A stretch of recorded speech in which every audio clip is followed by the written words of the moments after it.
السلام علیکم and welcome to the yes no show. میں آپ کا host Dewan Tayyab and with me as always Syed Sajid Hasan Sahab اور ہمارے جناب عامر ضیاء صاحب. کیسے سر؟ ٹھیک ٹھاک ہے سر. تھوڑی سی اگر جرت کریں تھوڑی سی تو ہم بجٹ پہ بات کریں. بجٹ پچھلے ہفتے آیا اور سب نے کور کیا ڈیٹیل مائکرو اس کو لینس سے دیکھا اور بڑی باتیں نکلی. مگر ہم یہاں پہ ذرا تھوڑا سا اس کے بارے میں تعلیم کے اوپر بات کرنا چاہ رہے ہیں. تعلیم کے بجٹ پہ آپ بات کرنا. بالکل سر. اس کو 38 کروڑ روپے دیے گئے ہیں تعلیم کے بجٹ کو اور اس کے برعکس دوسری چیزوں کو بہت زیادہ دیے گئے. تو سر کیا وجہ ہے کہ ابھی بھی ہم تعلیم کو سب سے زیادہ کم نمبر دیتے ہیں, کم مارکس دیتے ہیں, کم پیسے دیتے ہیں؟ کیا وجہ ہے سر؟ دیکھیے, ایک تو فیڈرل گورنمنٹ یہ کہے گی کہ جی کیونکہ 18ویں ترمیم ہو چکی ہے اور ہم لوگوں نے صحت اور تعلیم جیسے شعبوں کو ڈیوالو کر دیا ہے, اس کا جو ہے خرچے کی ذمہ داری جو ہے وہ صوبوں کے پاس جاتی ہے, جن کو NFC کے تحت ان کا حصہ ملتا ہے وہ ایلوکیشن کرتے ہیں. پرائمری تعلیم ہو گئی, سیکنڈری تعلیم ہو گئی, حتیٰ کہ جامعات جو ہیں, یونیورسٹیز جو ہیں, وہ بھی صوبے فنڈ کر رہے ہوتے ہیں. تو ایک تو یہ بات ہو گئی. وفاق جو ہے وہ چند یونیورسٹیز کو جو وفاق کے تحت چل رہی ہوتی ہیں, جو ان کا ہائر ایجوکیشن کا پروگرام ہوتا ہے, اسکالرشپس ہوتی ہیں, اس کے لیے کرتے ہیں. یقیناً یہ رقم جیسے کہ آپ فرما رہے ہیں کہ ناکافی ہے, اور ہم نے دیکھا ہے کہ جب سے پاکستان کے معاشی حالات دیگرگوں ہوئے ہیں تو ان لوگوں نے مزید بیلٹ ٹائٹننگ کی ہے. بتاتے ہیں کہ جی ہماری واقعی تعلیم کے حوالے سے ترجیحات کیا ہیں, تعلیم پہ زیادہ خرچ ہونا چاہیے, اس میں تو کوئی دو رائے نہیں ہے.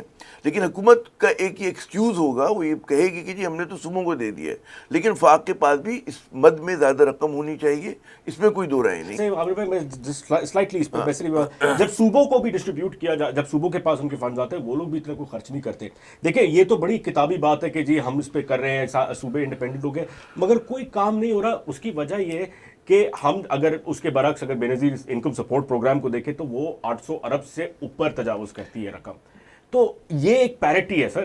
اس میں میں یہ عرض کروں کہ ہمارے یہاں جو صوبے ہیں ان کے پاس they are flushed with money, اور کافی مطلب ہے آن پیپر جو ہے ان کے پاس وہ اچھا خاصا ایلوکیشن کرتے ہیں دونوں مدوں میں, صحت پہ بھی تعلیم پہ بھی. ہاں یہ بالکل ہے کہ پھر اس کے باوجود ہزاروں اسکولز جو ہیں وہ بغیر باؤنڈری کے ہیں, وہاں پہ بیت الخلاء نہیں ہے, وہاں پہ پینے کا صاف پانی نہیں, وہ ایک الگ بات ہے, وہ جو بد انتظامی ہے. لیکن فنڈ جا رہے ہیں وہاں پر. وہ کہتے ہیں جی بہت بڑا جو ہے وہ ٹیچرز کو ہم لوگ تنخواہوں میں چلا جاتا ہے.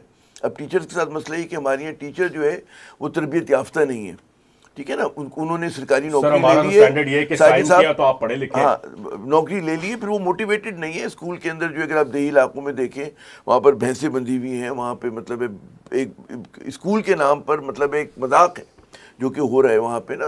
اور ایک ہی ٹیچر ہے, وہ بیٹھا ہوا ہے, وہ نہیں پڑھاتا, اس وہاں کی تنخواہ وصول کر رہا ہے. تو یہ حقیقتیں یہ بد انتظامی ہے یہاں پر, بالکل ہے. لیکن ساتھ ساتھ جو ہے یہ بھی ایشو ہے کہ مطلب ہے وفاقی حکومت ہمیشہ کہے گی جی اب یہ صوبے کی ذمہ داری, اگر ان کے پاس کیپیسٹی نہیں ہے, وہ اس میں دیانت کے ساتھ نہیں چلا رہے, تو مطلب ہے ان کا قصور ہے. ساجد صاحب آپ کا یہ اٹس یور پیٹ پیو بیکاز یو فیل کہ ہمارے یوتھ کو ایجوکیشن کی بڑی ضرورت ہے. جو آپ باتیں کہہ رہے ہیں دراصل بات یہ ہے کہ پاکستان کا المیہ یہ ہے کہ ہماری پولیٹیکل پارٹیز, کیونکہ وہ ایتھنک بیسز ہیں زیادہ تر ان لوگوں کی, نیشنلسٹ ہیں. یہ نیشنلسٹ نہیں ہے نا بھائی, نیشنلسٹ ایک الگ چیز ہوتی ہے, یہ ایتھنک ہے. نیشنلسٹ کاش ہوتی, ایتھنو نیشنلسٹ ہیں. چلیں اب اس طرح سے کہہ لیں, چل, مگر ایتھنک کہیں نہ کہیں ان کے ساتھ آتا ہے. اب یہ جب آپ پولیٹیکل پارٹی ہیں تو اگر آپ کو ایڈمنسٹریشن یہ اتنی بڑی ایڈوانٹیج دے رہی ہے کہ آپ کے ایک شہید کے نام پہ اتنا بڑا کام ہو رہا ہے, تو آپ کی جو ممبرشپ بڑھ رہی, یہ بات مانے آپ, ووٹ بینک بڑھا ہے آف کورس بڑھانے کے لیے, اور کیا تو بچہ ہے کیا, بالکل اس کے لیے پیسے دے رہے ہو آپ. اب ایک پارٹی کو آپ نے ووٹ پیسے اتنے دے دیے, اس نے اپنے لوگوں کو دیا, اس نے پتہ نہیں کیا کیا جو بھی کیا. اب اس کا تو ہمیں نہیں پتہ, اتنی چھوٹی چھوٹی باتوں کا کہاں سے قوم ڈھونڈتی پھرے گی کیا ہوا ہے کیا نہیں ہوا. اور جیسے وہ عادل شیخ کاوس جی کہتے تھے, چور جو ہے نا وہ رسید دے کے نہیں جاتے تو چوری بھی ہو سکتی ہے, اس میں احتمال ہے, سسٹم ایسا ہے ہمارا, اللہ معاف کرے. میں صرف یہ کہہ رہا ہوں کہ یہ جو ایڈوانٹیج ہے نہیں دینا چاہیے اب ایڈمن کو, ہمیں کسی کو بھی.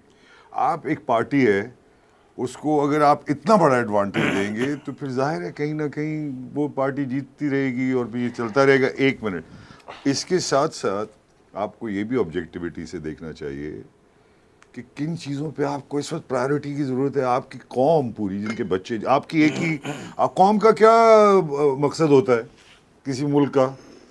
قائد اعظم نے یہ تو نہیں کبھی خواب میں بھی, برے خواب میں بھی نہیں سوچا ہوگا کہ اتنا برا ہم تعلیم کے ساتھ کر دیں گے. ہم نے جب ہم بھی بچے تھے یار, ہمارے زمانے میں تو